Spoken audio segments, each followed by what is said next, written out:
मूलतः पुण्य पुण्य का जो आश्रय है ना जीव को जो होता है, जिस भी जो भी आश्रय होता है जीव को, वो से अपने उपयोग की प्रवृत्ति का होता है। ठीक। अब आपने कहा दो सिचुएशन है। एक व्यक्ति ने उपवास किया, परंतु उपवास करने के बाद वो अपना समय ज्यादातर सोकर गुजार रहा है। और एक व्यक्ति ने उपवास नहीं किया, लेकिन वो अपना समय कहाँ कैसे स्वाध्याय आदि में या अन्य किसी कामों में गुजार रहा है, समय अपना व्यतीत कर रहा है। तो उपवास जिसने किया, उपवास संबंधी मैंने भोजन संबंधी जो उसने भाव विकल्प तोड़ा अपना, या उसको प्रवृत्ति नहीं की, उस संबंध में तो उसको उतना पुण्य आश्रय होगा। लेकिन अन्य विकल्पों में जहां उसकी रुचि लगी, जैसे जैसे प्रमाद में उसकी रुचि है, सोने में उसकी रुचि है, तो वो तो सब पुण्य के आश्रय नहीं होंगे। अन्य काम तो पुण्य के आश्रय नहीं होंगे। और पुण्य ऐसे नहीं होता कि मैंने एक संकल्प लिया उस संबंधी मुझे पुण्य चला ही जा रहा है, चला ही जा रहा है। उपयोग जैसी जैसी प्रवृत्ति करेगा वैसा वैसा आश्रय होगा। ठीक है ना।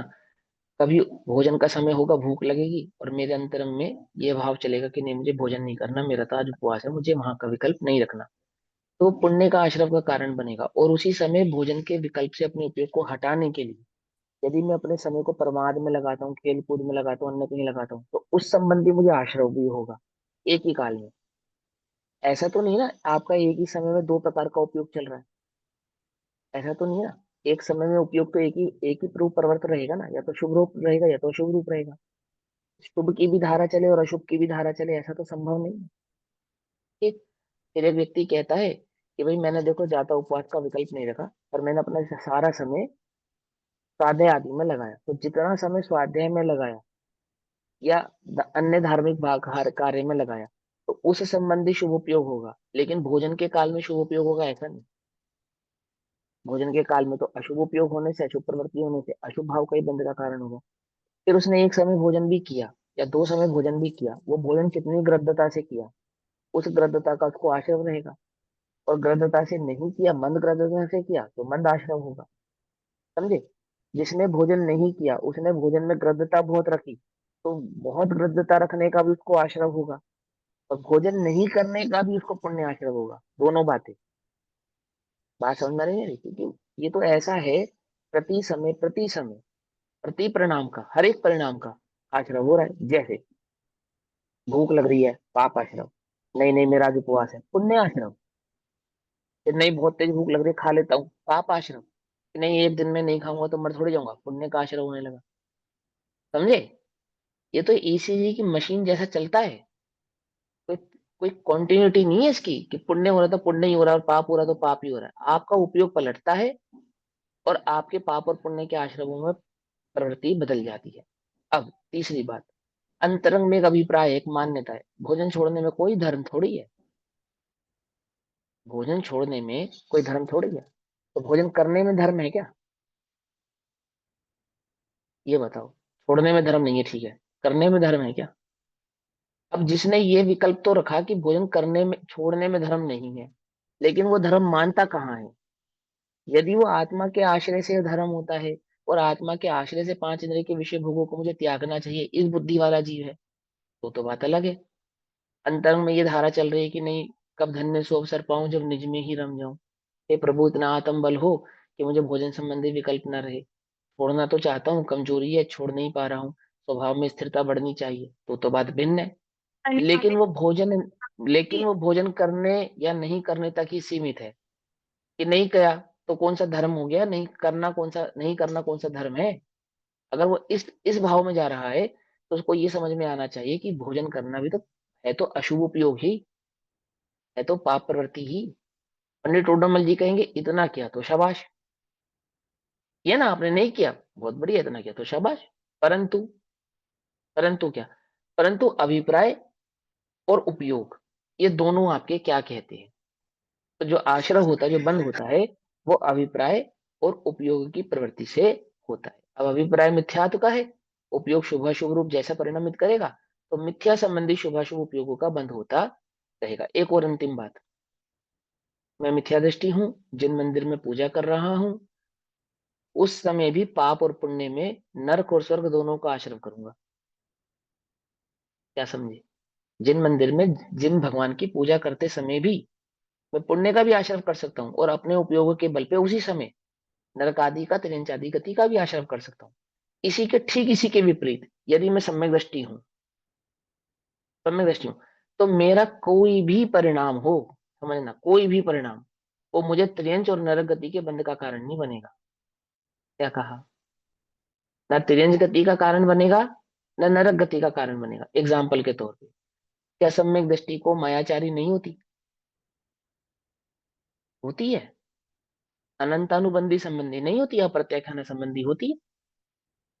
अप्रत्याख्यानावरण संबंधी मायाचारी भी त्रियंच गति के आश्रय का कारण नहीं बनती उस सम्यक दृष्टि के लिए, लेकिन एक मिथ्या दृष्टि के लिए वही सेम टू सेम वही मायाचारी का परिणाम वो उसके लिए त्रियंच गति का आश्रय का कारण बन जाता है। तो ये तो हुआ उपयोग की प्रवृत्ति, और एक हुआ अंतरम में अभिप्राय। अभिप्राय संबंधी उपयोग जीव के पाप और पुण्य के भेद डालता हुआ और उसे विभिन्न प्रकार के आश्रवों का कारण बनता है। समझ में आती है बात? ये नहीं समझ में आती? अब मैं स्वाध्याय कर रहे हैं, आप हम सब स्वाध्याय कर रहे हैं।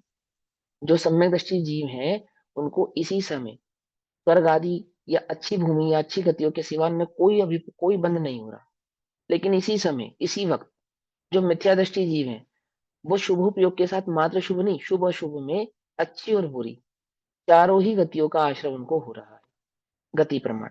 और अच्छी गतियों में भी जिनको हम शुभ गति कहते हैं, जिसको कहा ना हम स्वीकार करते हैं कि शुभ उपयोग का फल स्वर्ग है, ऐसा स्वर्ग आदि भावों को हम स्वीकार करते हैं, तो भी सम्यक दृष्टि जिन स्वर्गों में नहीं जाते,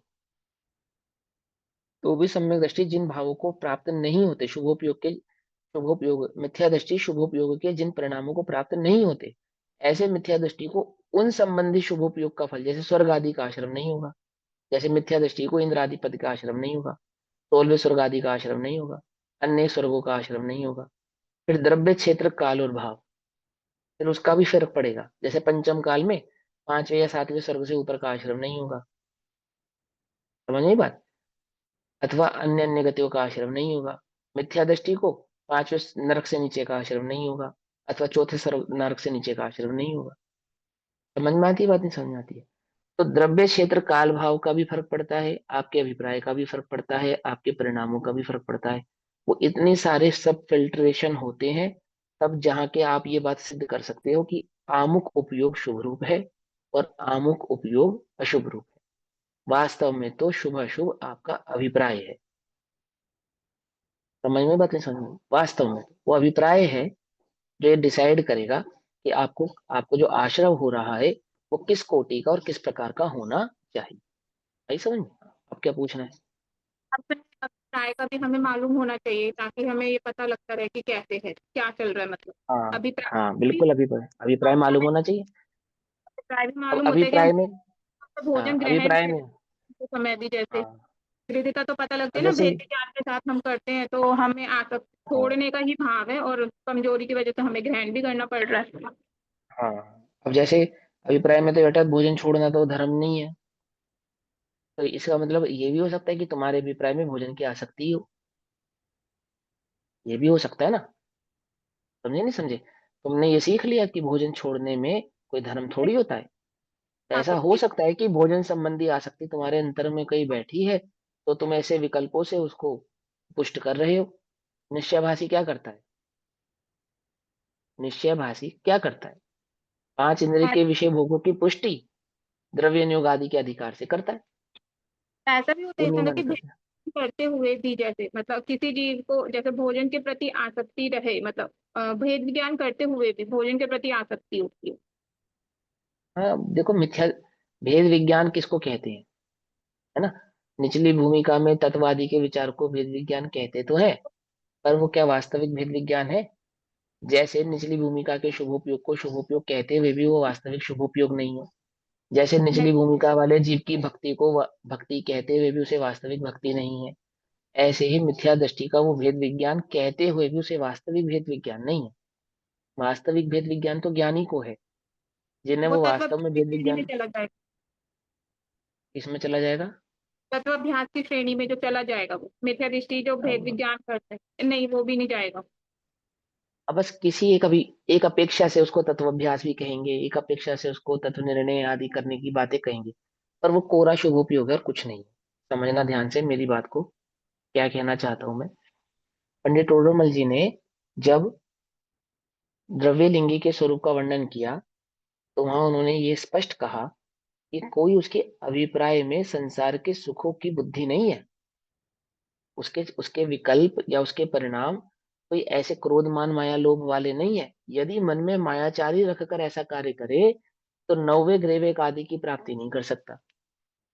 स्पष्ट कहा ना। तो वहां तो मन वचन का एकाग्र भाव से उसके ऐसे इस रूप परिणमित हो रहे हैं कि उसने अंतरंग से ही पांच इंद्रिय के विषय कषायों को त्यागा है। ऐसा होने पर भी, और ऐसा भी नहीं कि उसको स्वर्ग आदि की इच्छा है, ऐसा भी नहीं है, उसको तो शुद्ध रूप से मोक्ष की ही इच्छा है, तो भी तथापि अपने अभिप्राय को तो पहचानता नहीं।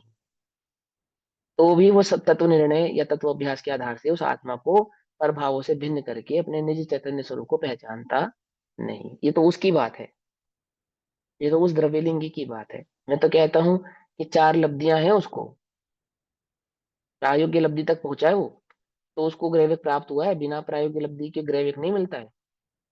अंतरंग परिणामों में प्रायोगिक लब्धि का भाव हो और बाहर में द्रव्यलिंग हो, तो नौवे ग्रेविक तक की प्राप्ति होती है। ऐसे ही नौवे ग्रेविक नहीं मिल जाता फ्री फंड में किसी को। ठीक है ना। तो ये तो आपको समझना पड़ेगा। अब ये संतुष्टि है कि हम कहते हैं कि हम तत्व अभ्यास कर रहे हैं, भेद विज्ञान कर रहे हैं। तत्प्रति चित्तेण एक बार भी प्रीति चित्त से जिसने इस आत्मा की बात को सुना है। मूल बात तो यही है। ये बात तो है ही कि द्रव्य क्षेत्र काल भाव की अपेक्षा से इस जगत में बहुत बिरले ही जीव हैं, बहुत थोड़े ही जीव हैं जो इस आत्मा की बात को सुनना पसंद करते हैं, समझना पसंद करते हैं, उसमें ठहरना पसंद करते हैं। लेकिन बात फिर भी वही है, यदि वो आपके विकल्पात्मक परिणामों तक ही है, तो बस इतना अंतर समझ लो कि एक मिथ्या दृष्टि क्रियाकांड में धर्म मानता था, अब वही मिथ्या दृष्टि क्रियाकांड को छोड़कर स्वाध्याय को धर्म मानने लगा। क्या कहा? समझ में आई बात? नहीं समझ में आई? वो सभी मिथ्या दृष्टि, मेरी बात थोड़ी खोटी लगे तो मुझे क्षमा करना भैया, लेकिन वो सारे खोटे मिथ्या दृष्टि जिन्हें क्रियाकांड बोझ लगता था, उनको लगने लगा भले बचे भैया, ये स्वाध्याय आ गया तो इस क्रियाकांड के बोझ से अब हम बच गए। कम से कम हमें समझ में तो आ गया ये 4-4 5-5 घंटे बैठे रहना, पूजा पाठ करते रहना, तालियां पीटते रहना, भूखे पेट बैठे रहना, इसमें धर्म नहीं है। ये बढ़िया है, खाओ पियो आराम करो स्वाध्याय करो, इसमें धर्म है। कुछ बात समझ में आई नहीं? तो क्या बदला? एक क्रिया छोड़ी, दूसरी क्रिया पकड़ ली। अभिप्राय तो जीव का बदला ही नहीं ना। पहले नहीं खाने में धर्म मानता था, अब खा के पढ़ने में धर्म मानता है। सुनना ध्यान से। पहले क्या करता था? पांच इंद्रिय के विषयों के भोग को नहीं करने में धर्म मानता था, अब पांच इंद्रिय के विषय भोग को करते हुए पढ़ने में धर्म मानता है। कुछ समझ में आ रही बात? नहीं समझ में आ रही? ये चिंतन में विकल्प में धर्म मानता है। अपने चिंतन या विकल्प को ही वेद विज्ञान कहता है, अभिप्राय की तो खबर ही नहीं है।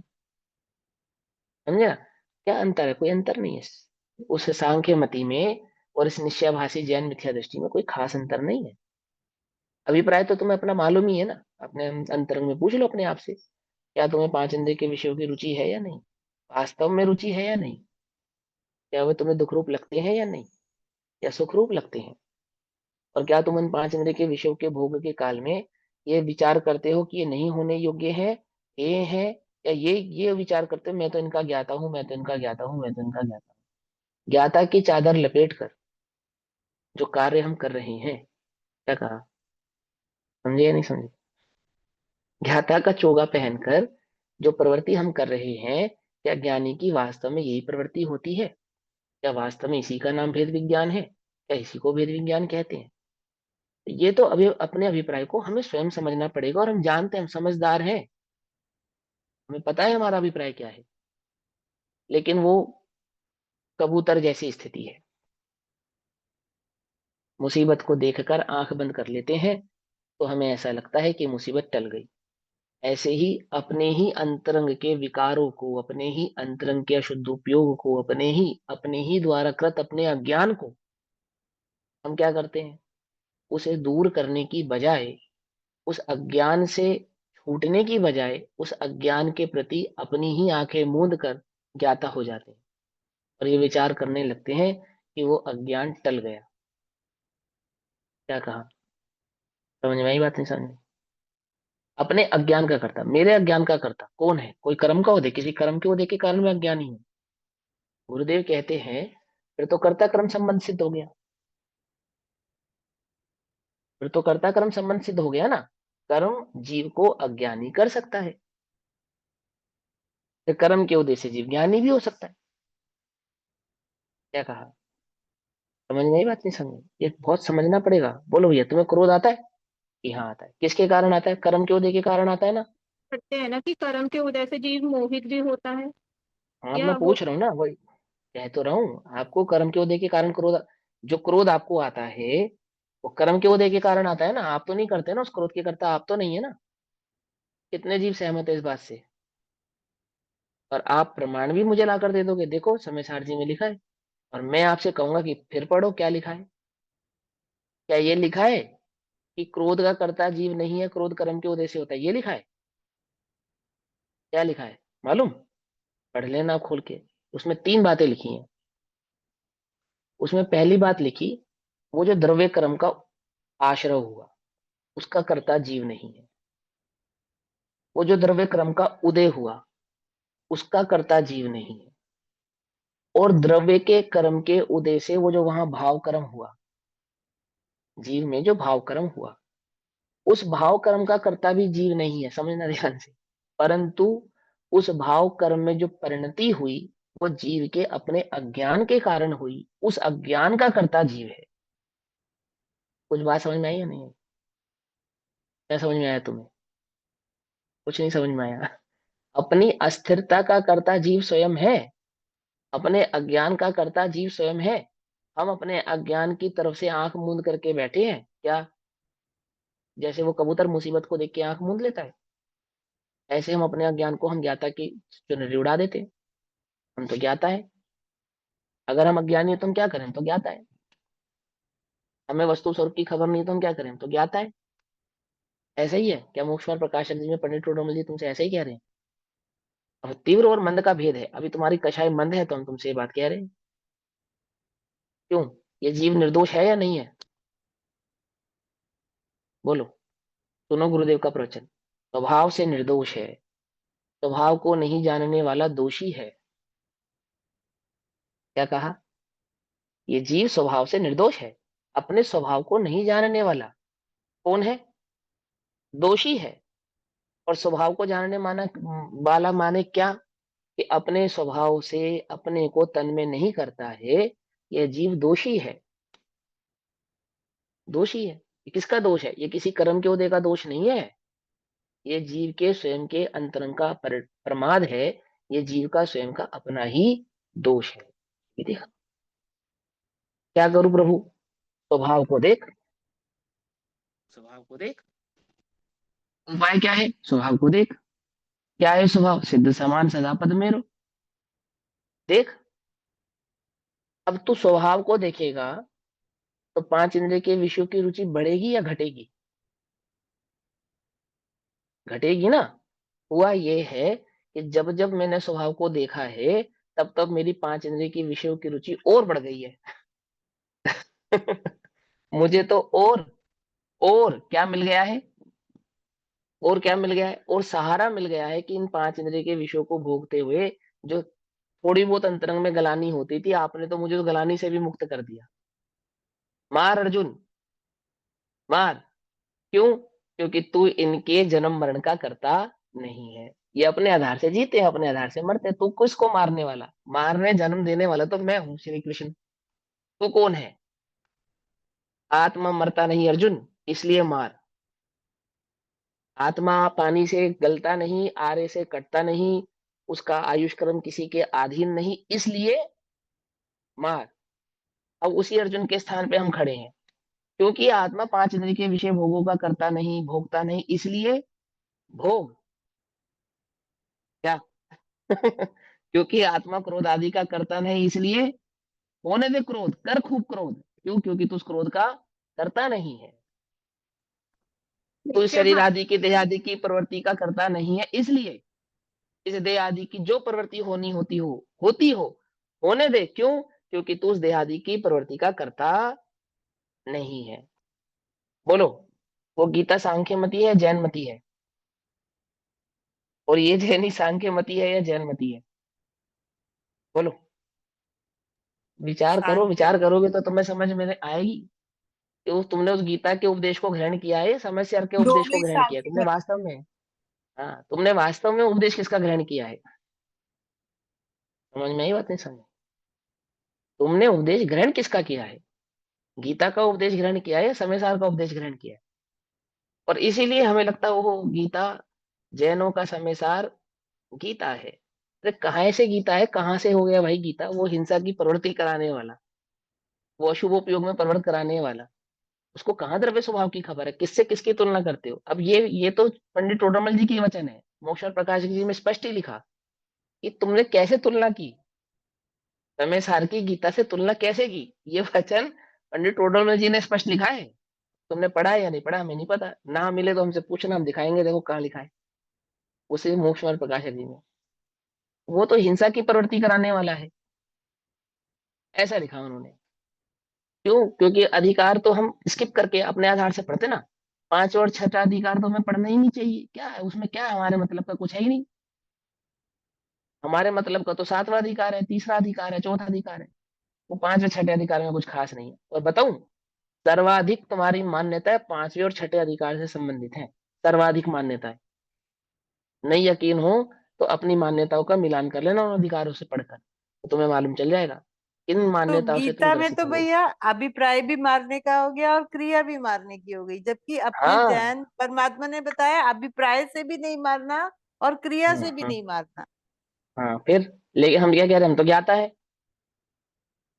तो पांच इंद्रिय के विषय भोगों को भोग, ज्ञाता रह के भोग, उपप्रवर्त, ज्ञाता रह के प्रवृत्ति कर। क्योंकि ज्ञाता को तो बंध होता नहीं है। समझे? अब समझना पड़ेगा, है ना? चलो अब इस प्रवचन सार जी का है ना भाव, इसको शुरू कर। ओम नमो हरिहंताणं, नमो सिद्धाणं, नमो आयर्याणं, नमो व्याख्यायाणं, नमो लोये सवसाहुनं।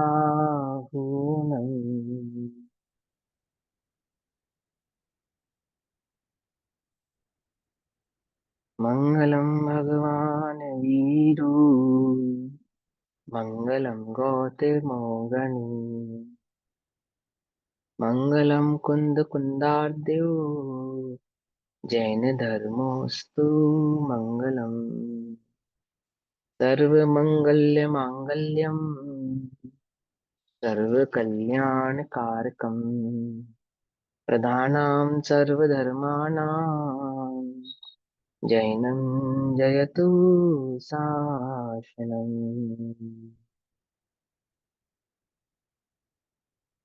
सर्वव्यापेक चिद्रूप, स्वरूपाय परात्मने, स्वोपलब्धि प्रसिद्धाय, ज्ञानानंदात्मने नमः।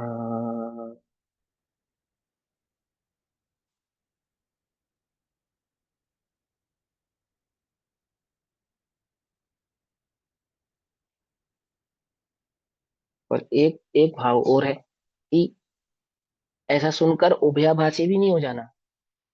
ये अंतरंग में तो हमारे तत्व अभ्यास चलता है और बाहर में हम ये प्रवृत्ति नहीं करते हैं, तो अब तो हमारा सही है ना, अब तो गलती नहीं कर रहे ना, अब तो ठीक है ना।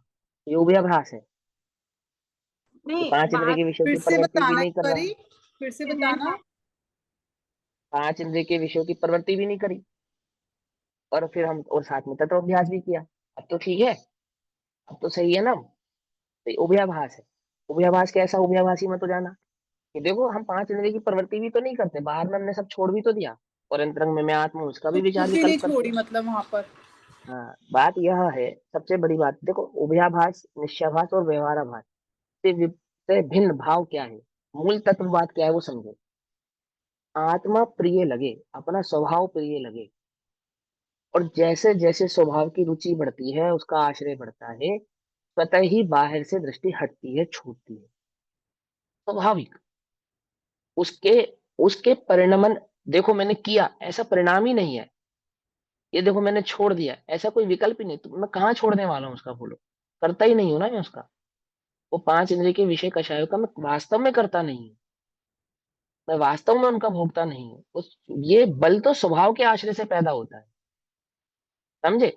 इसमें स्थिति को समझा, जिसको वास्तविक स्वभाव के आश्रय से बल पैदा हुआ उसकी स्थिति, और उसके उपदेश में जो निश्चयाभास है, उसके स्वरूप का उपदेश करने में जो निश्चयाभास है, उसमें बाल बराबर जितना अंतर है। तुमने मुंह में नमक की डली दवाई है तो शक्कर का स्वाद नहीं आएगा, समझे या नहीं समझ में आई बात। आत्मा आत्मा कहने से शक्कर का स्वाद नहीं आएगा, ये बात तो पक्की है। स्वभाव के आश्रय करने वालों को आत्मा के सिवा और कुछ दिखाई नहीं देता। वो जगत में वास्तव में किसी के भी करता नहीं है, पांच इंद्रिय के विषय भोगों को भोगते हुए भी ना हुए बंध के करता है, ना उस इंद्रिय पांच इंद्रिय के विषयों के करता है। लेकिन वो अंतरंग अभिप्राय बदला है उसका, वहां अभिप्राय बदलने के कारण उसको आत्मा की खबर हुई है, उसने भेद करके भिन्न करके जाना है उस तत्व को, उन सभी भावों से भिन्न पहचाना है। वो पहचानने वाले की दृष्टि है वो, उस जानने वाले की दृष्टि है वो। समझ में ही बात नहीं समझे। कोई निश्चय भी वो या भांति होने डॉक्टर, में भी प्राय का ही तो फर्क पड़ रहा है ना, सारा का सारा। अभिप्राय का ही सारा वो है ही, वस्तु स्वरूप समझ में नहीं है, उसको स्वरूप समझने वाली बात है बस, है ना। तो वहां उभयाभासी भी नहीं होना कि हमने ये भी नहीं किया और हम ये भी करते हैं। ना जो तुमने नहीं किया तुम उसके करता नहीं हो, और जो तुम करते हो तुम उसके भी करता नहीं हो। तुम दोनों ही भावों के ज्ञाता हो, इसका बल आना चाहिए। और क्या ज्ञाता के बल से क्या होता है कि ज्ञाता के बल से स्वाध्याय आदि में प्रवृत्ति आपोआप बढ़ती है, तप आदि में प्रवृत्ति आपोआप बढ़ती है, पांच इंद्रिय के विषय आदि की भोगों की प्रवृत्ति आपोआप छूटती है। लेकिन बात है पहले अपने अभिप्राय को पहचाने, बात यह है ना। अपने दोपहरकालीन स्वाध्याय का विषय चल रहा है श्री प्रवचन सारजी परमागम। प्रवचन सारजी परमागम का स्वाध्याय सभी आचार्य मृतचंद्र देव द्वारा रचित तत्व प्रदीपिका और आचार्य जयसेन देव द्वारा रचित तात्पर्य वृत्ति टीका के आधार से कर रहे हैं। सुखाधिकार की चर्चा चल रही है, शुभोपयोग अधिकार की चर्चा चल रही है, और शुभोपयोग हे है ये बतलाना है। ठीक। शुद्धोपयोग अधिकार की चर्चा चली तो शुद्धोपयोग उपादेय है ये बतलाया। फिर ज्ञान अधिकार की चर्चा चली तो ज्ञान स्वभाव किसको कहते हैं, क्या ज्ञान का स्वभाव है, ऐसा केवल ज्ञान का स्वरूप, यह समझाया। फिर सुख अधिकार की चर्चा चली तो क्या सुख नहीं है और क्या वास्तविक सुख है यह बतलाया। और अब शुभोपयोग अधिकार की चर्चा चलती है तो कहते हैं शुभोपयोग उपादेय नहीं है, हे है, करने योग्य नहीं है, तो यह बतलाते हैं। और वह शुभोपयोग आदि में जो पुण्य आदि आश्रय होता है, उनके फल से प्राप्त होने वाले जो भोग इत्यादि हैं, उनकी प्रवृत्ति जीव को दुखरूप ही है और दुख के बंध के कारण ही है, इस भाव को यहाँ पर स्पष्ट करते हैं। ऐसा कहकर अशुभोपयोग में प्रवृत्ति करने का उपदेश नहीं देते, ऊपर बढ़ने का उपदेश देते हैं, अर्थात शुद्धोपयोग प्रकट करने का उपदेश देते हैं। समझ में आई थी बात सर, है ना। तो ऐसे शुद्धोपयोग को प्रकट करने के अभिप्राय से आचार्य देव कहते हैं कि ये शुभोपयोग वास्तव में दुख का ही कारण है।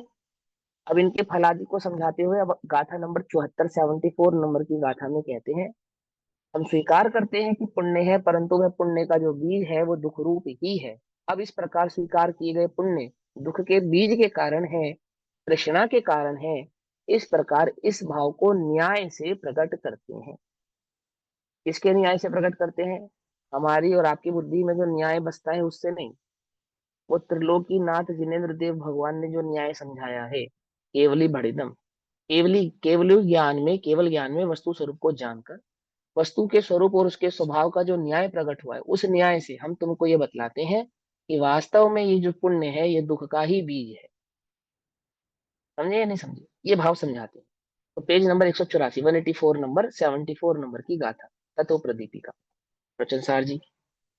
यदि सन्ति हि पुण्यानि य परिणाम समुद्भवानि विविहानि जनयन्ति विषयतहनं जीवाणं देवदन्ताणम्। इस प्रकार शुभ भाव जन्य जो है अनेक विध पुण्य उदय, नर तेरी अंश सुराधिक को भी करे विषय तृष्णा उत्पन्न। वो क्या कहते हैं, ये विषय तृष्णा को उत्पन्न करने वाले हैं। जो विषय है वे विषय अपनी ही तृष्णा को उत्पन्न कराने वाले। तृष्णा के बिना क्या नहीं होता, विषय सेवन नहीं होता। प्यास के बिना पानी नहीं पीते। ऐसे ही क्या कहते हैं, तृष्णा के बिना विषयों का सेवन नहीं होता। और विषय कैसे है, वे तृष्णा को घटाते नहीं अपितु और बढ़ाते हैं। समझ में बात। कोई ये छल हो कि जितना भोगोगे उतनी तृप्ति होगी, तो ऐसा नहीं है। ठीक है ना। क्या कहते हैं, पूर्वोक्त प्रकार से अभी तक जो भाव समझाया आपको, शुभाधिकार, शुभ परिणाम अधिकार और सुख अधिकार में, पूर्वोक्त प्रकार से यदि शुभोपयोग रूप परिणाम से उत्पन्न होने वाले, शुभोपयोग परिणाम के कारण जो उत्पन्न होते हैं, क्या उत्पन्न होते हैं, विषय और विषय, इंद्रियां और इंद्रियों के विषय उत्पन्न होने वाले विविध पुण्य विद्यमान है। विविध पुण्य क्या है, विद्यमान है। इसमें एक बात और समझना आप सभी लोग ध्यान से। जैसे हम अध्यात्म के भाव को समझाते समय कई बार ये कहते हैं ना कि पुण्य का उदय सामग्री का मिलना नहीं है, ऐसा समझाते हैं ना, और सिद्ध करते हैं कि वो किसी कर्म के उदय से नहीं मिली। यानी नो कर्म का जो संयोग आपको प्राप्त हुआ, वो कोई पुण्य कर्म के उदय से प्राप्त नहीं हुआ। तो ठीक है, अध्यात्म के भाव को समझाते समय, उपयोग की प्रवृत्ति को समझाते समय इस प्रकार की बात हम कह सकते हैं, उसमें कोई गलत बात नहीं है। लेकिन फिर भी अगर किन्हीं को वास्तव में ये लगने लगा है कि भोग भूमि को भोग भूमि अथवा नरक आदि वो पुण्य के उदय से प्राप्त नहीं होती है, उसमें कर्म के उदय निमित्त नहीं होते हैं, वो तो पुद्गल का परिणमन है, तो वो कोरा पुद्गल का परिणमन नहीं है। ऐसे नहीं कि बस कर्म मैंने रैंडमली जीव नरक चला गया अथवा रैंडमली जीव भोग भूमि में चला गया, ऐसा नहीं है। ऐसा नहीं, जो संयोग आपको नो कर्म आदि के प्राप्त होते हैं वो रैंडम प्राप्त नहीं होते हैं। आपको जो घर प्राप्त हुआ है, जो शरीर प्राप्त हुआ है, जो बीवी बच्चे प्राप्त हुए हैं, अथवा जो आपको वस्त्र आदि प्राप्त हुए हैं, भोग भोग की जो भी सामग्री आपको प्राप्त हुई है, वो रैंडमली प्राप्त नहीं हुई है। पकड़ में आती है बात नहीं, पकड़ में कि बारिश हुई वो तो सभी के लिए बराबर हुई, कि सभी के लिए बराबर नहीं है। वास्तव में सभी के लिए बराबर नहीं है। यदि वो बरसात सभी के लिए बराबर होती, समझना ध्यान से, एक जगह बाढ़ एक जगह नहीं है, बाढ़ आई बारिश आई लेकिन बाढ़ नहीं है। हम उदाहरण किसका देते, किसान का और कुम्हार का। आपके उपयोग को, ये अवस्था को समझाने का उदाहरण है वो। उसका अर्थ ये नहीं है कि वो जो संयोग प्राप्त हुए वो पाप और पुण्य की वजह से प्राप्त नहीं हुए। उपयोग, बात यह है कि उसके पुण्य का उदय था, जो संयोग उसको प्राप्त हुआ वो संयोग उसी काल में एक के लिए पुण्य का उदय है, वही संयोग अन्य के लिए पाप का उदय है। वास्तव में उसमें कोई बात ही नहीं, रैंडम प्राप्त नहीं होते, बात यह है। ठीक। द्रव्य कर्म में जो 8 कर्म है, उन 8 कर्मों में जो 4 आघाती कर्म है, उन आघाती कर्मों के निमित्त से संयोग आदि भाव आपको प्राप्त होते हैं। अब समोचरण की लक्ष्मी है, तो समोचरण की लक्ष्मी तीर्थंकर भगवान को रैंडमली प्राप्त हो गई, बस ऐसे ही प्राप्त हो गई, तो सभी अभियंतों को प्राप्त होती होगी। जो तीर्थंकर नहीं भी होते होंगे, कदाचित बाय मिस्टेक उनको भी मिल जाती होगी। क्यों, हो जाती है नहीं हो जाती है, कि गंध कुटी तो भैया सभी की लगती है, और बाकी समोचरण के जो परिकोट आदि बनना वो सब ना किसी किसी और के भी हो जाते, तीर्थंकरों से अलग और भी केवलियों के हो जाते हैं, हो जाते नहीं हो जाते हैं। क्यों, क्यों नहीं होते, क्योंकि वो कर्म के उदय का फल है। ये बात समझ। आप जिनागम हम जब एक्सप्लेन करते हैं तो हम कई बार खैच कर देते हैं ना किन्हीं किन्हीं बातों में। हम कह देते हैं कि नहीं वो कोई कर्म के उदय से थोड़ी मिला है, वो उसमें कोई पाप और पुण्य नहीं है, ऐसा नहीं है। जो आपको नो कर्म आदि के संयोग आदि प्राप्त हुए हैं, आप भरत क्षेत्र में ही अगर प्राप्त हुए हो, आप जैन कुल में ही प्राप्त हुए हो, तो ये आपके पुण्य के उदय से ही प्राप्त हुए हो, या आप अपने पुण्य के उदय से ही प्राप्त हुए हो, ये आपको बांधा हुआ शुभोपयोग का ही फल है। आप भारत के आमुख हिस्से में हुए, आमुख हिस्से में नहीं हुए, आपको काली देह मिली या गोरी देह मिली, स्वस्थ शरीर मिला, स्वस्थ शरीर मिला, सुंदर शरीर मिला, कुरूप शरीर मिला, अच्छे मित्र मिले, बुरे मित्र मिले, धोखा देने वाले ज्यादा मिले, साथ देने वाले कम मिले, ये सब आपके द्वारा बांधे गए कर्मों का ही फल है। पकड़ में ही बात। ये कुछ भी रैंडम नहीं है कि वो हो गया, वो तो हमारा उपयोग चाहे तो उसको पुण्य में कन्वर्ट कर दे, और हमारा उपयोग चाहे तो उसको पाप में कन्वर्ट कर दे। देखो सुनो, मेरे को किसी ने धोखा दिया, और धोखा दिया और मेरे को लाखों और करोड़ों रुपए का नुकसान हो गया। तो वो जो जो संयोग मुझे मिला, धोखा मिला, और क्या नाम है, करोड़ों रुपए का मेरा नुकसान हुआ, वो तो मेरे पाप कर्म के उदय से ही हुआ है, वास्तव में पाप कर्म के उदय से ही हुआ। अब वर्तमान में यदि मैं उससे दुखी नहीं हुआ, तो वो मेरे पुण्य का उदय नहीं बन जाएगा, या वो मेरे पाप का उदय नहीं है, ऐसा नहीं कहलाएगा। आगामी पाप और पुण्य के बंध में मेरा वर्तमान का परिणाम निमित्त बनेगा। पकड़ में आई बात, नहीं पकड़ में? क्या कहा मैंने? कोई कहे मैं दुखी नहीं हुआ, आपने गाली दी और मैं दुखी नहीं हुआ, तो आपकी गाली देना मेरे लिए पाप का उदय कहाँ हुआ? पाप का उदय है। आपका गाली देना, गाली देना, मुझे टारगेट करके गाली देना, ये तो मेरे पाप का ही उदय है। हाँ, मैं वर्तमान में उस परिणाम के साथ संयुक्त ना होकर, जुड़कर, नहीं जुड़कर, अपने आगामी कर्मों के आश्रवों में फेरफार कर रहा हूं। यदि मैं वर्तमान में उसको तसल्ली से, शांति से, सद्भावना से, बिना किसी कषाय आदि भाव के रहता हूं, तो जैसा मेरा अभिप्राय है, सम्यक दृष्टि हूं तो कर्म निर्जरा का कारण है आप ही की गाली। मिथ्या दृष्टि हूँ, शांत हूँ, तो वही उसी काल में मैं पुण्य आदि का आश्रव कर रहा हूँ। मायाचारी कर रहा हूँ, तो उसी काल में मैं पाप आदि आश्रव कर रहा हूँ। परंतु वो जो संयोग मिला, वो रैंडमली नहीं मिला है, वो मेरे पाप कर्म के उदय से ही मुझे प्राप्त हुआ है। आई बात समझ में? है ना? कुछ लोग ऐसा कहते हैं कि गाली देना कोई ना पाप का उदय है ना पुण्य का उदय है। आप जुड़ते हो, आप बिना, आप नहीं चाहते, कोई आपको गाली नहीं दे रहा, आप पुरानी बातों को विचार कर करके दुखी हो रहे। ऐसा उदाहरण देते हैं ना, नहीं देते? तो वो तो हमारे वर्तमान की कषाय का द्योतक है, उदय का द्योतक नहीं है। आपका परिणाम आपकी कषायों को दिखाता है, और आपके संयोग आपके उदय को दिखलाते हैं। समझ में आई बात? नहीं? तीर्थंकर को कैसी देह मिलती है? उसमें मल नहीं होता, उसमें पसीना नहीं होता, आदि आदि भाव नहीं होता, वज्र ऋषभ नारा सेनन शरीर होता है। तो रैंडमली नहीं मिल गई है उनको, वो उनके द्वारा बांधा गया जो तीर्थंकर नामक कर्म प्रकृति का बंध था, उस तीर्थंकर नामक कर्म प्रकृति के संयोग से वो देह प्राप्त हुई है उनको। आती है बात समझ में? नहीं समझ में आती है? ऐसा। और वर्तमान में जो आपका परिणाम है, वो आपके आगामी बंधों का निमित्त कारण बनेगा। ठीक? आती है बात समझ में? ये इसके सही भाव को समझना। अब यहाँ कहते हैं यही बात, ये इसी प्रासंगिक बात है। क्या कहते हैं आचार्य देव आपसे? कि जो भी आपको यदि पूर्वोक्त प्रकार से शुभ और अशुभ उपयोग के आश्रय से, शुभ उपयोग की बात चल रही थी, तो शुभोपयोग के आधार से यदि जो भी परिणाम आपने किए, और उन परिणामों के बल से जो भी आपको प्राप्त हुआ, है ना, आपके शुभोपयोग के कारण आपको जो भी प्राप्त हुआ, क्या प्राप्त हुआ? कि शुभोपयोग परिणाम से उत्पन्न होने वाले जो विविध पुण्य विद्यमान है, विविध प्रकार के पुण्य विद्यमान है, देह विद्यमान है, ये पुण्य विद्यमान है। जितने भी प्रकार के संयोग आदि आपको विद्यमान है, वे सब आपके पुण्य के योग ही विद्यमान है, ऐसा कह रहे हैं। तो वे देवों तक के जीवों को, और साधारण जीवों की तो हम क्या बात करें, देवों तक के जीवों को, देवगति तक के जितने भी जीव हैं, कौन कौन आ गया देवगति के जीवों में? कि भैया वो विंतर जाति के देवों की बात होगी। इंद्र अहिमिंद्र तक की बात आ गई है, 5 अनुत्तर विमानों तक के देवों की बात है इसके अंदर। समझ में आई बात?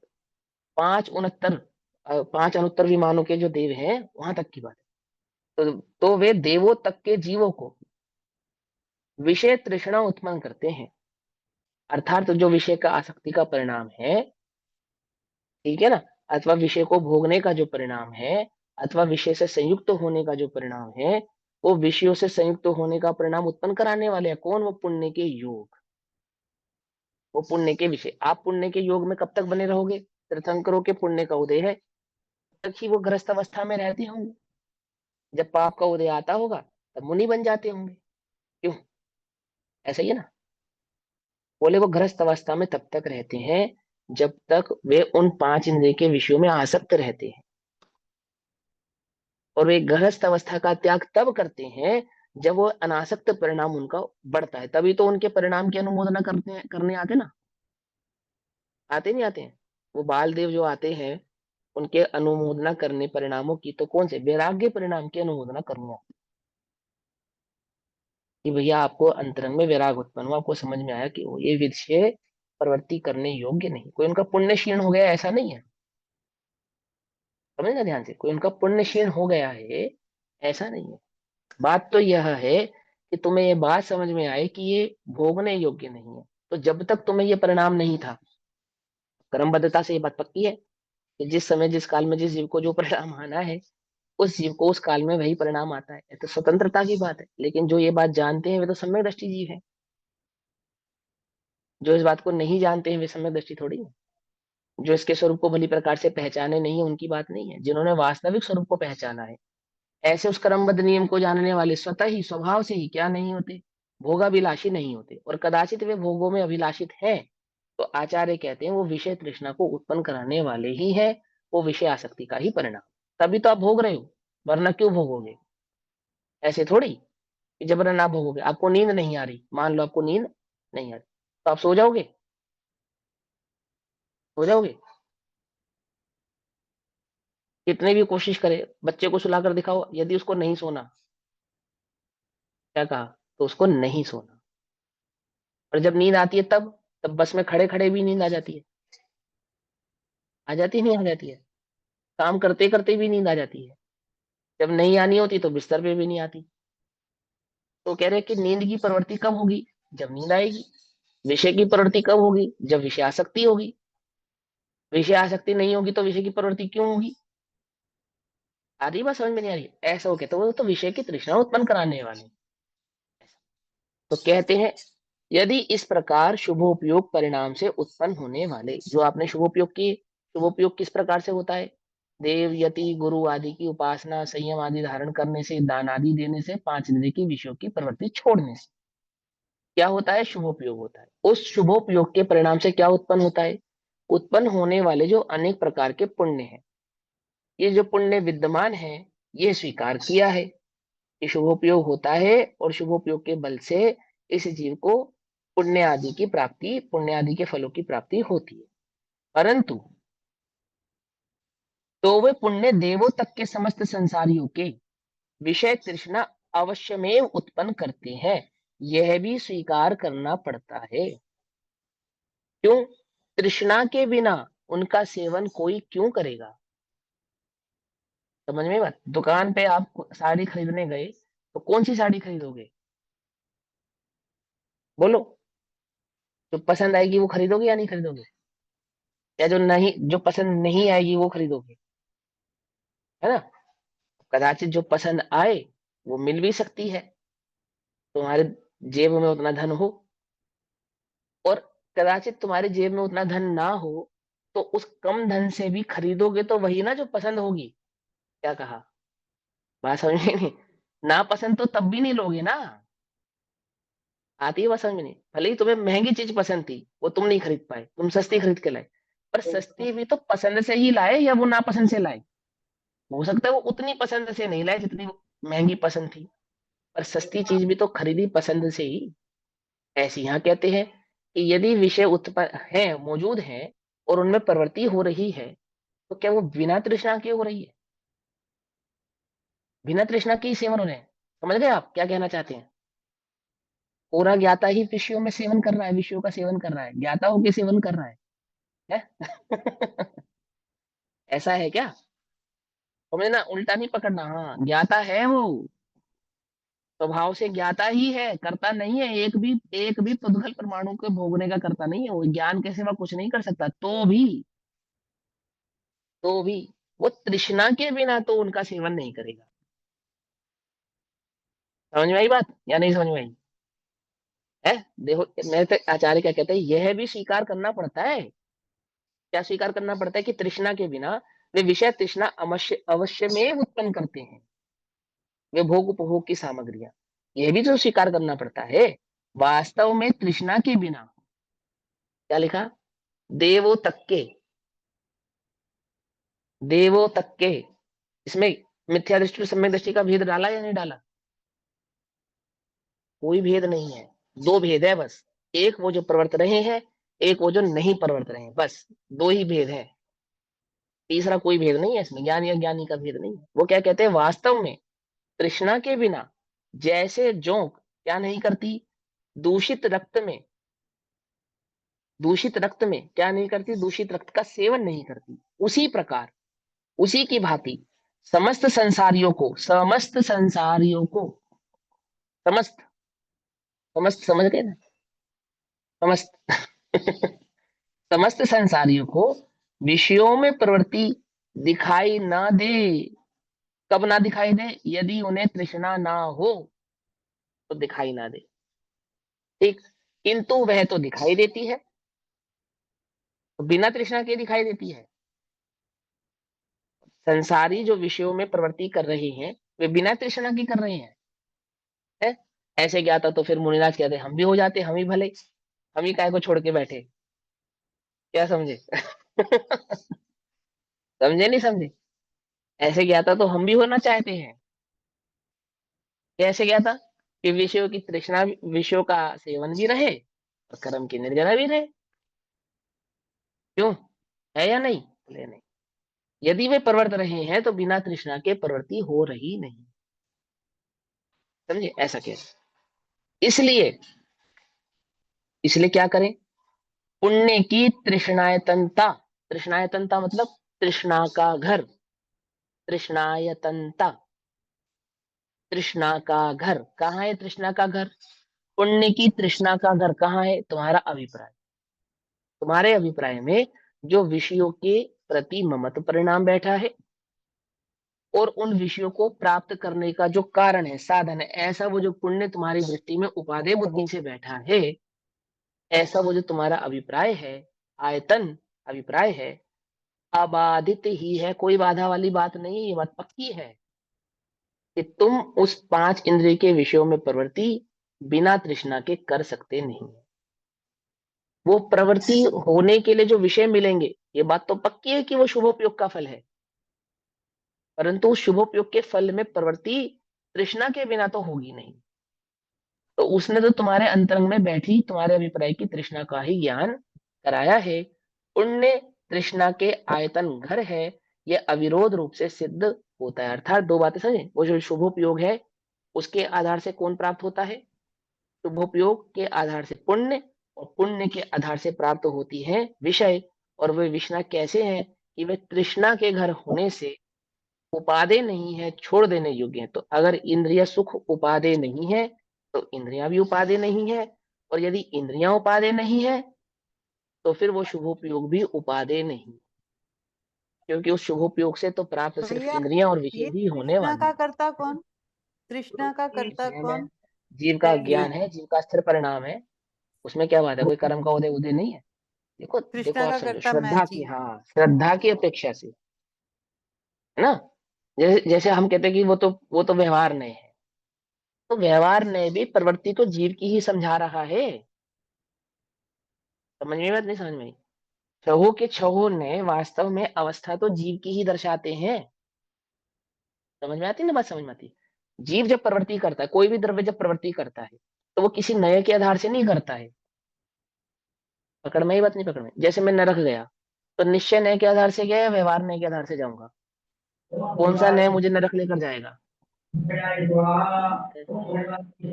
म्यूट कर लो, म्यूट। कुछ पूछना हो तो अनम्यूट करो, नहीं तो म्यूट रखो, आपके वहां से बड़ा शोर आता है ना?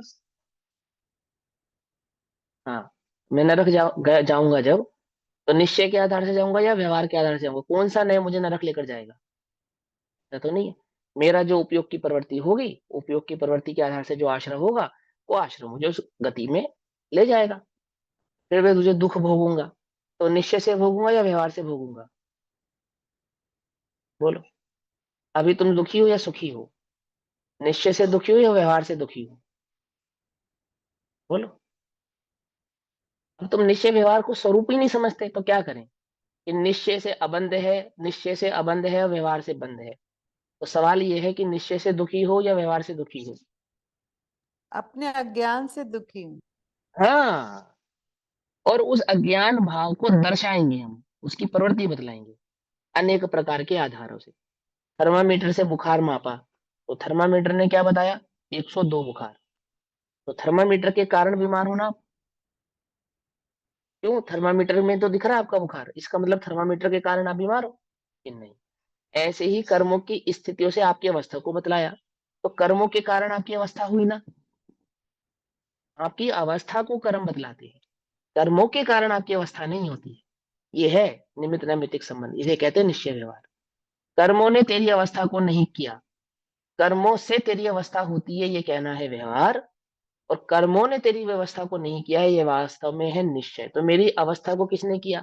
तेरी स्वयंगत उपादान योग्यता से तेरी अवस्था होती है, और उस अवस्था को हम कर्म के आधार से बतलाते हैं।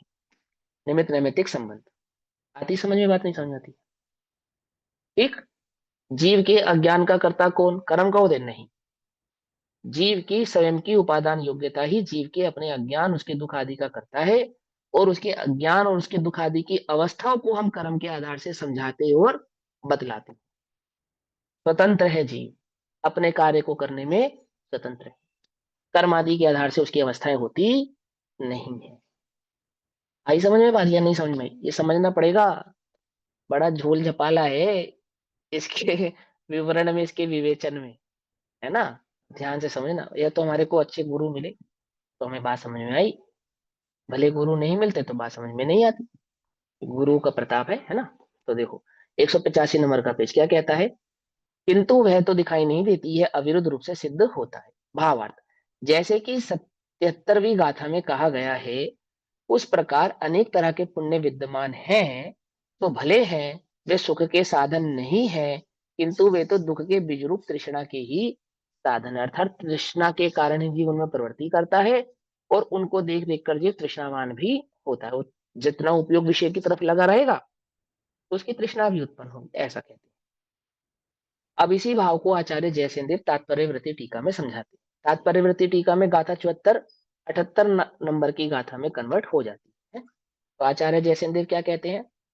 अब पुण्य जीव के विषयों की तृष्णा को उत्पन्न करते हैं। ओहो, पुण्य क्या करता है? जीव को तृष्णावान बनाता है। अब ये कौन सा है? ये व्यवहार नहीं है, मालूम।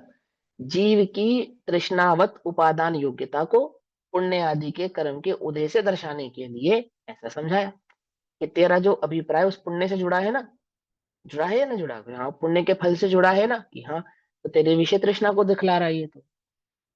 ये तो तेरी तृष्णा का सूचक है। ये बात मुझे बुखार है, तो कहाँ देखकर बताया आपने? मुझे देखकर बताया, थर्मामीटर को देख के बताया? थर्मामीटर को देख के बताया कि मुझे बुखार है। कितना बुखार है? 102 बुखार है। एग्जैक्ट बुखार बताया ना आपने। देखा किसकी ओर? थर्मामीटर की ओर। बुखार किसका बतलाया? मेरा। ऐसे ही कर्म के उदय आदि की ओर देखा, और अवस्था किसकी बतलाई? जीव की। तो जीव की अवस्था में निमित्त किसका हुआ? कर्म आदि के उदय का। हाँ, जीव की अवस्था को बतलाने में निमित्त हुआ कर्म आदि के उदय का। अंतर समझ में आया नहीं आया? जीव की अवस्था करने में कर्म के उदय निमित्त नहीं है, कर्म के उदय के आधार से तो जीव की अवस्था को दर्शाते हैं, बतलाते हैं। आती है ना बात समझ में? है ना। हाँ, आप पूछो, क्या पूछ रहे थे? मैं पूछ रही थी, ये पुण्य, ये जो जीव के विषयों की तृष्णा को उत्पन्न करते हैं पुण्य, तो ये चक्रवर्ती आदि के ऊपर भी घटित होती है? सब पे। अरे बार बार बोले तो जा रहे हैं, चक्रवर्ती का नाम तो ले चुके हैं आचार्य, स्वयं ही ले रहे हैं। क्यों नहीं घटित होती? नहीं घटित होती तो चक्रेश्वरी, जैसे उनके नरकेश 96,000 रानियां, जैसे हाँ। हाँ, जैसे बोलो उनके बोलो। 96,000 रानियां होती है, शादी वादी करते हैं, तो सब ये तृष्णा के बल पे ही करते हैं, मतलब साथ में। और क्या, ज्ञाता रह के करते हैं? फिर तो मुनिराज भी कर सकते हैं। कर सकते नहीं कर सकते हैं? बोलो। ज्ञाता रह के तो मुनिराज भी कर सकते हैं, उनमें क्या बाधा है? अर्यंत भी कर सकते हैं, उसमें क्या बाधा है? ज्ञाता रह के तो जो मर्जी करो, ऐसा नहीं है ना। हमने दृष्टि के विषय को इतना अधिक पढ़ा है, लेकिन आगम से उसको सरल नहीं करा ना, सुलझाया नहीं है, छाना नहीं उसको। इसलिए ध्यान से समझना पड़ेगा। देखो पंडित टोडरमल जी एक बात कहते हैं, आचार्य अमरचंद्र जी भी वही बात कहते हैं। पंडित टोडरमल जी आचार्य अमरचंद्र का अनुसरण करके कहते हैं ये बात। आचार्य अमरचंद्र देव आचार्य कुंद कुंद का अनुसरण करके कहते हैं ये बात। और आचार्य कुंद कुंद कहते हैं कि ऐसा केवलियों ने कहा है। क्या कहते हैं मालूम? वो कहते हैं, वस्तु स्वरूप को बतलाने वाला जो प्रमाण यानी कि आगम है, आगम के आधार से आत्मा समझ में आए तो सच्चा अध्यात्म है, और आगम के आधार से आत्मा नहीं समझ में आया तो वह अध्यात्म सच्चा नहीं, झूठा है। क्या कहा? वो समझ में आई बात? नहीं समझ? एक आत्मा को जानो, एक आत्मा में रमो, एक आत्मा में पचो, आत्मा आत्मा आत्मा। बोले झूठ है ये, झूठ। क्यों? स्यादवाद की दृष्टि को पहचाने बिना आत्मा दिखाई नहीं देता, आत्मा समझ में ही नहीं आता, आत्मा वस्तु क्या है इसका निर्णय ही नहीं होता। समझ में ही बात नहीं? समझे? अध्यात्म चर्चा नहीं, अध्यात्म तो भोग है। किसका?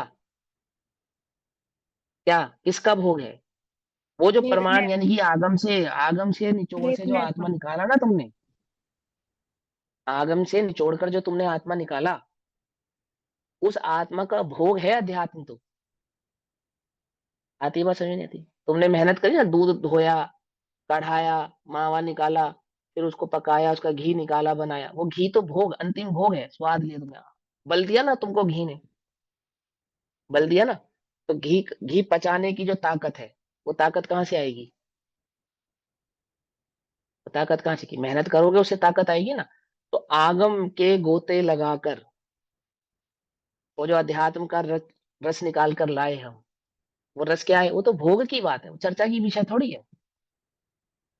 वो वही पचा पाएगा, वही समझ पाएगा, वही डुबकी लगा पाएगा जिसने वस्तु स्वरूप को भली प्रकार से समझा पहचाना हो, जिसने भली प्रकार से उसको स्वरूप को समझा होगा। तो जो यही समझ में रहेगा, एक आगम को अच्छा मानेगा, एक को बुरा मानेगा, ये है ये उपाधि में लगा रहेगा, त्यागवाद के भाव को भली प्रकार से नहीं पहचानेगा। तुम तो इतना ही पढ़ो बस, समय सार पढ़ो, नियम सार पढ़ो बस, और कुछ जानने की आवश्यकता ही नहीं है, पढ़ने की आवश्यकता नहीं, कुछ समझ में नहीं आएगा तुम्हें, कुछ नहीं पता लगेगा। सांख्य मत ये हो, पंडित टोडरमल जी ने स्पष्ट लिखा है ये, एक समय सार को पढ़ के आत्मा समझ में नहीं आएगा। और नहीं मेरी बात यकीन तो आप खोलो ना, पढ़ो ना, मैं अपने घर से थोड़ी कह रहा हूँ। जो शब्द कह रहा हूँ शब्दशाह बढ़ा सकता हूँ कि शब्दशाह यही लिखा है,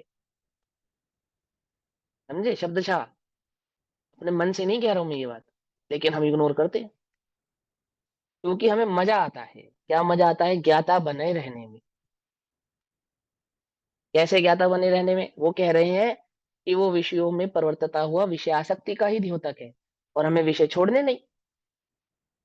तो क्या करें? कि ज्ञाता बन जाते हैं, ये सबसे बढ़िया कहा आपने। विषय भी नहीं छूटेंगे और काम भी बन जाएगा, सांप भी मर जाएगा और लाठी भी नहीं टूटेगी, है? क्या समझे? विषय की लाठी तोड़े बिना मिथ्यात्व का सांप कैसे मरेगा? कैसे मरेगा? नहीं मरेगा। आसक्ति की लाठी तोड़े बिना, विषयासक्ति की लाठी तोड़े बिना पर बुद्धि कैसे टूटेगी? नहीं टूटेगी। समझे या नहीं समझ में? ऐसे है ना। वैसे तो अभी समय हुआ, समय अनुसार आगे की चर्चा करेंगे, तात्पर्यवर्ती टीका को पढ़ेंगे। तब तक के लिए सभी को जय श्री राम। ओम नमः हेलो सिद्धाय। भाई। हाँ जी भैया, हाँ जी, हाँ जी। ये जो यहाँ पर तृष्णा ली है, तृष्णा माने यहाँ पर संयोग, मतलब जितने भी संयोग हैं उनको तृष्णा के हम्म। खाते में ही डाल दिया है, जितने हाँ, भी क्योंकि संयोग वहां हैं। पे सिर्फ संयोग नहीं, एक्चुअली तृष्णा कहने का तात्पर्य तो संयोगों की प्रवृत्ति से ही है। सिर्फ संयोग को तृष्णा के खाते में नहीं डालो तो शॉर्ट है, वो तो उन्होंने कह दिया कि संयोग तृष्णा। असल में तो वो जो तुम ये वो कह रहे हो ना, स्वर्ग तक के जीवों को, समस्त संसारियों को, तो इन समस्त संसारियों में कौन नहीं आया? कौन नहीं आया बोलो? बताओ कौन नहीं आया? मुनिराज नहीं आए।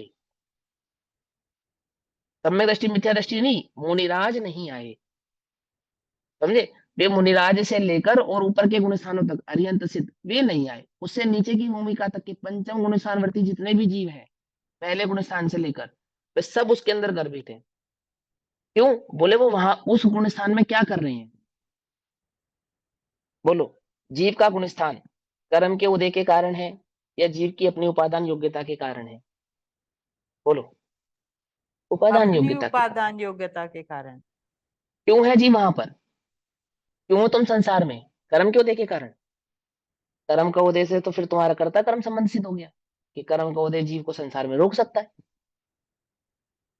तेरी उपादान योग्यता के कारण तो यहाँ है, पर तेरी उपादान की योग्यता क्या दर्शा रही है? तेरे विषयासक्त विषय परिणाम को, विषय की परिणति को, ये सब दर्शा रही है। सीधी सी बात है, इस दिख रहा है, इसमें स्पष्ट है।